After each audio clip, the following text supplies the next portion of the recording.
Hello dear friends and welcome to my YouTube channel. In the last section we had discussed about ant amoeba histolytica. We had discussed about the morphology, life cycle and pathogenesis of ant amoeba histolytica.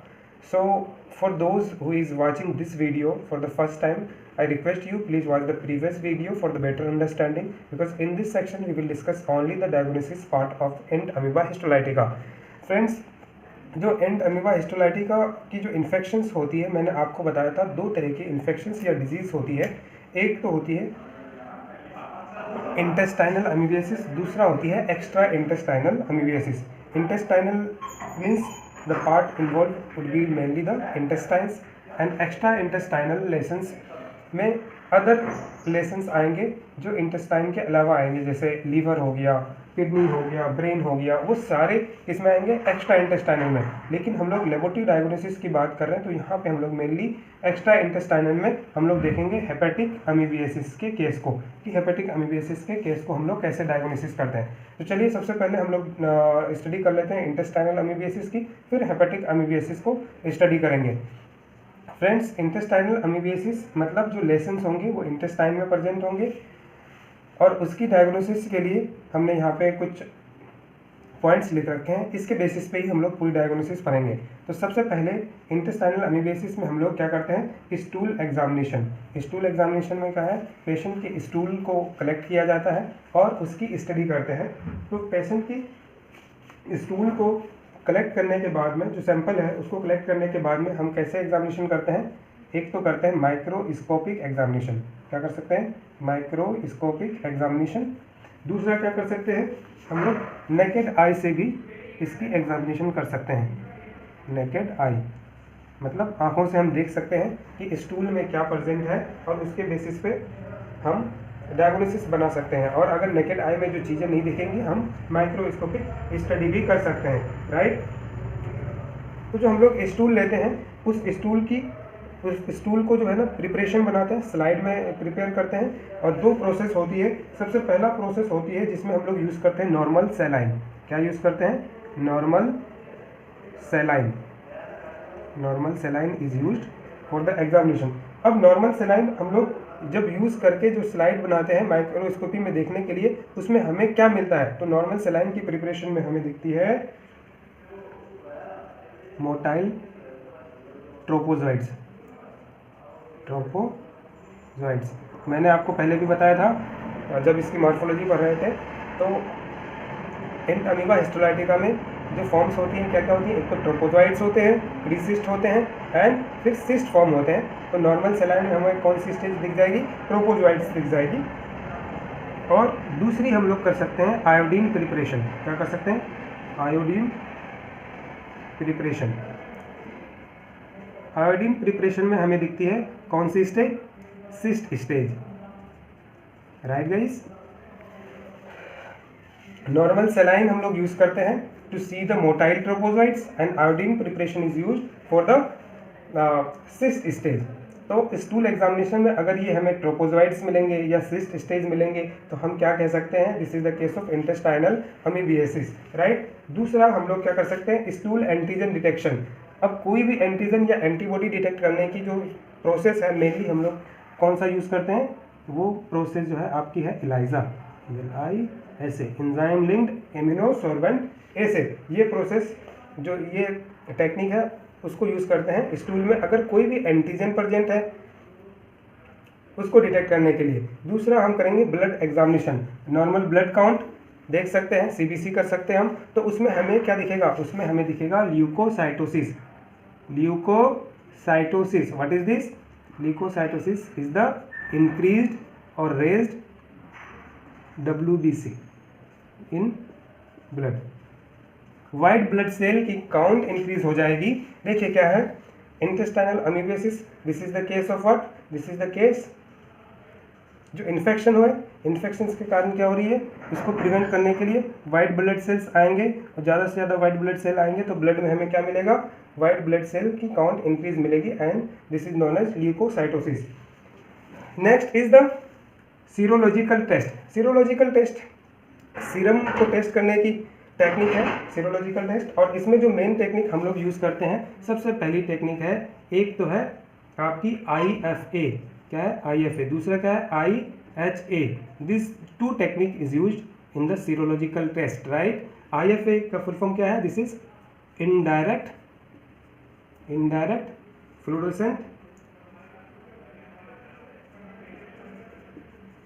Fluorescent assay, और ये क्या है? Indirect haemagglutination assay, HAEMA, GGLUTI, indirect haemagglutination assay, right. Next technique आपकी एक आती है DNA probe, दूसरी आती है PCR, that is polymerase chain reaction. देखिए, इंटेस्टाइनल अमीबेसिस को डिटेक्ट करने के लिए पहली टेक्निक क्या है आपकी? Stool examination. स्टूल एग्जामिनेशन में हमने क्या देखा? नेकेड आई से देख सकते हैं, माइक्रोस्कोपिक एग्जामिनेशन भी कर सकते हैं, और उस एग्जामिनेशन को करने के लिए मोटाइल ट्रोपोजोइट्स को अगर देखना है तो हम क्या यूज़ करेंगे? Normal saline. सिस्ट स्टेज को देखना है तो आयोडीन प्रिपरेशन को यूज़ करेंगे। Stool antigen detection bye Elijah. Blood examination में हमें क्या दिखेगा? ल्यूकोसाइटोसिस, दैट इज इंक्रीज और raised WBC count in blood. Serological test, that is IHA and IFA, DNA probes and PCR are the techniques used for the detection of intestinal amoebiasis. Now let's talk about the hepatic amoebiasis. Hepatic amoebiasis में मतलब क्या होगा? Liver involve होगी। तो liver involve होगी तो उसमें जो एब्सिस बनेगी, लीवर में, उस एब्सिस में से हम पस को कलेक्ट कर सकते हैं, उस कुछ पार्ट को एस्पिरेट कर सकते हैं और उसको स्टडी करके उसकी एग्जामिनेशन करेंगे। तो देखिए क्या क्या टेक्निक है। सबसे पहला क्या है? डायग्नोस्टिक एस्पिरेशन, मतलब इसमें क्या करेंगे? हम लीवर की सेल्स को एस्पिरेट करते हैं और उसकी माइक्रोस्कोपिक एग्जामिनेशन करते हैं। तो उसमें हमें क्या दिख जाएगा? Trophozoites of Entamoeba histolytica, trophozoites of Entamoeba histolytica can be seen in the pus aspirated from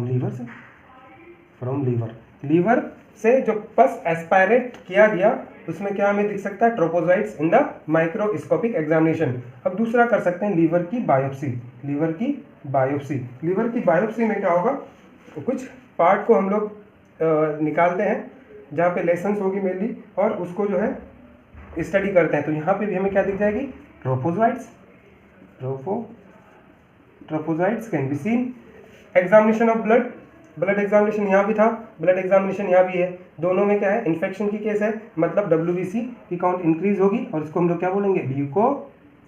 leukocytosis. Stool examination क्या है? जो स्टूल एग्जामिनेशन मेनली जो हेपेटिक अमीबेसिस के केस में पॉजिटिव नहीं आती है। क्यों? स्टूल एग्जामिनेशन पॉजिटिव आती है इंटेस्टाइनल के केस में, but in 15% of cases stool examination can be positive.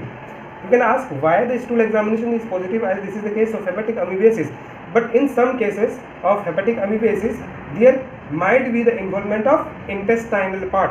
So in some cases the stool examination can be positive, and it is shown that in 15% of the cases it is positive in case of hepatic amoebiasis.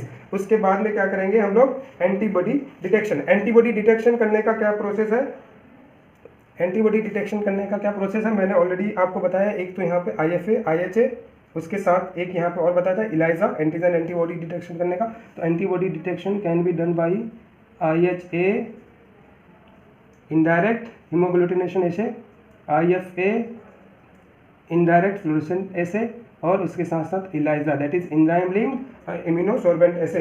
These can be used for the antibody detection. Antigen detection, this can also be done with the help of Elijah.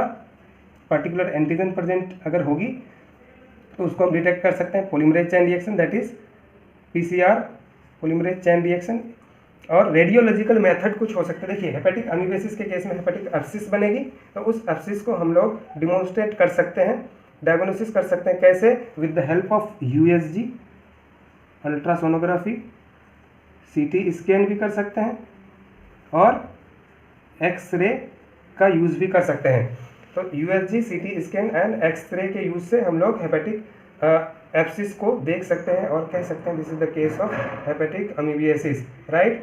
अब देखिए ये जो हमने अभी test पढ़ा, अब इसको एक टेबुलर फॉर्म में पढ़ लेते हैं, दोनों को कंपेयर कर लेते हैं कि intestinal amoebiasis and extra intestinal amoebiasis में कौन कौन सी चीज़ें पॉजिटिव आएगी, कौन कौन सी चीज़ें नेगेटिव आएगी, ताकि हम लोग फुल्ली इसको आइडेंटिफाई कर सकते हैं कि this is the case of intestinal amoebiasis and this is the case of hepatic amoebiasis. Okay,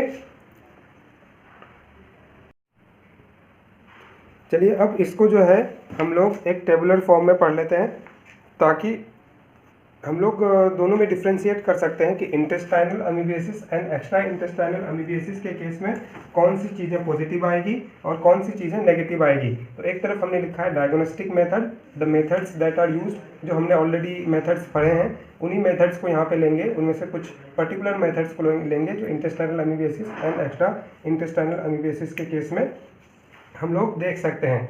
देखिए सबसे पहले क्या है, एक है parasitological methods, means we in this method we actually detect the parasites, और पैरासाइट्स के क्या है, जो ट्रोपोजोइट्स हैं, सिस्ट फॉर्म है, या पैरासाइट्स के कुछ एंटीजन जो है उसको डिटेक्ट करते हैं इस मेथड में। So in the parasitological method that the first one is we detect the trophozoite and cyst in stool, और ट्रोपोजोइड एंड सिस्ट किसका, इन अमीबा हिस्टोलाइटिका का। So we detect the trophozoites और cyst in the stool of patient and that tropozoid or cyst is of the end amoeba histolytica। अब देखिए हम बात कर रहे हैं इंटेस्टाइनल अमीबियासिस में, तो हमने पहले भी बताया था ट्रोपोजोइड्स और सिस्ट किस में मिलेंगे, इंटेस्टाइनल अमीबियासिस के केस में मिलेंगे, मीन्स इंटेस्टाइनल अमीबियासिस के केस में एंड अमीबा हिस्टोलाइटिका की ट्रोपोजोइड्स एंड सिस्ट प्रेजेंट होगी स्टूल में। So this is positive, right. देखिए स्टूल की बात करें तो स्टूल किसमें, इंटेस्टाइनल के केस में ही हम ले सकते हैं ना sample mainly, extra intestinal hepatic के केस में तो स्टूल का सैंपल नहीं लेंगे।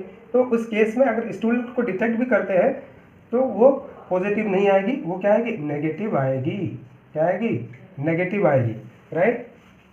डिफरेंस हो गया ये। दूसरा अमीबिक एंटीजन इन स्टूल, जो अगर अमीबिक एंटीजन की बात करें, स्टूल एंटीजन की बात करें जो हमने पढ़ा था, stool antigen, this would be positive, this would be positive in case of intestinal amoebiasis, whereas in extra intestinal this would be negative, right?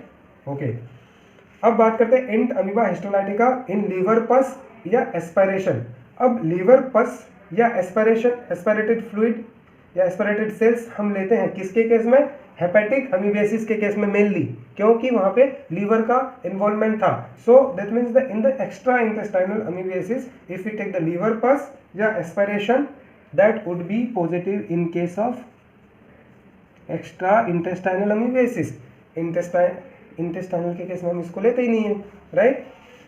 अब आगे बात समझ में कि पैरासाइटोलॉजिकल मेथड में क्या क्या पॉजिटिव आएंगी, इसमें ट्रोपोजोइड या सिस्ट, उसकी एंटीजन इंटेस्टाइनल के केस में पॉजिटिव, इनके केस में नेगेटिव। लेकिन लीवर पस या एस्पायरेशन की बात करें वो आएगी, अमीबा प्रेजेंट आएगी लीवर पस में या एस्पायरेशन में, किसके केस में, एक्स्ट्रा इंटेस्टाइनल के केस में, because there is the involvement of liver. Okay, अब बात करते हैं सीरोलॉजिकल मेथड। सीरोलॉजिकल मेथड में हम लोग सीरम में डिटेक्ट करते हैं, तो amoebic antibody in the serum, amoebic antibody in the serum मतलब सीरम में ये antibody intestinal and extra intestinal के केस में पॉजिटिव है या नहीं है वो देखते हैं। तो देखिए जो एंटीबॉडी है हमने बताया था इंटेस्टाइनल के केस में पॉजिटिव आती है, पॉजिटिव आती है, एक्स्ट्रा इंटेस्टाइनल के केस में भी सीरम में एंटीबॉडी पॉजिटिव आती है। But what is the difference, difference ये है कि इंटेस्टाइनल के केस में ये ओनली 15% केसेस में पॉजिटिव आएगी। सारे केसेस में इंटेस्टाइनल अमीबियासिस के केस में amoebic antibody in the serum is not positive, but in the case of extra intestinal amoebiasis it is positive in most of the cases, most of the cases, सारे cases में, most of the cases में extra intestinal amoebiasis के case में amoebic antibody in the serum would be positive. अब amoebic antigen की बात करें, antigen की बात करें इन सीरम, तो सीरम में ये पॉजिटिव नहीं आती है, लेकिन ये किस में पॉजिटिव थी, आपके स्टूल में पॉजिटिव थी, तो वो सीरम में नहीं जा पाती है, तो सीरम में नहीं जा पाएगी, तो this would be negative here in case of intestinal amoebiasis. और वहीं पे एक्स्ट्रा इंटेस्टाइनल केस में ये पॉजिटिव आती है। देखिए क्या है, इंटेस्टाइनल के केस में इंटेस्टाइन का इन्वॉल्वमेंट मेनली है, तो एंटीजन प्रेजेंट किसमें है, इंटेस्टाइन में है, वो ब्लड में नहीं आ रही है। ब्लड में नहीं आ रही है तो that antigen would be absent in serum, that means in case of intestinal amoebiasis it will be negative. But वहीं पे अगर बात करें एक्स्ट्रा इंटेस्टाइनल में, तो ब्लड की इन्वॉल्वमेंट है, ऑर्गेन्स की इन्वॉल्वमेंट है, तो जाहिर सी बात है वो ब्लड में आएगी, ब्लड में आएगी तो सीरम में आएगी पॉजिटिव। तो ये जो है this is the most useful या most relevant for the purpose of diagnosis for the extra intestinal amoebiasis. Okay, अब लास्ट एक हमने क्या किया, मोलिकुलर मेथड में हमने क्या किया था, पॉलीमरेज चेन रिएक्शन की बात की थी। पॉलीमरेज चेन रिएक्शन इंटेस्टाइनल के केस में हम क्या करेंगे, इंट अमीबा हिस्टोलाइटिका को आइडेंटिफाई करते हैं इन द फीसेस या स्टूल, ठीक है।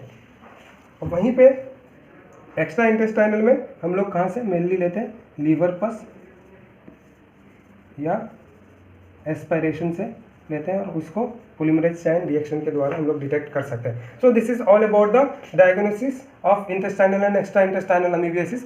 होप आप लोगों को एंड अमीबा हिस्टोलाइटिका की पूरी थ्योरी समझ में आई होगी और आप इजीली क्वेश्चंस अटेम्प्ट कर सकते हैं। नेक्स्ट लेक्चर में हम लोग एक अलग पैरासाइट्स को डिस्कस करने वाले हैं। So stay connected for the next video and thank you for watching this one.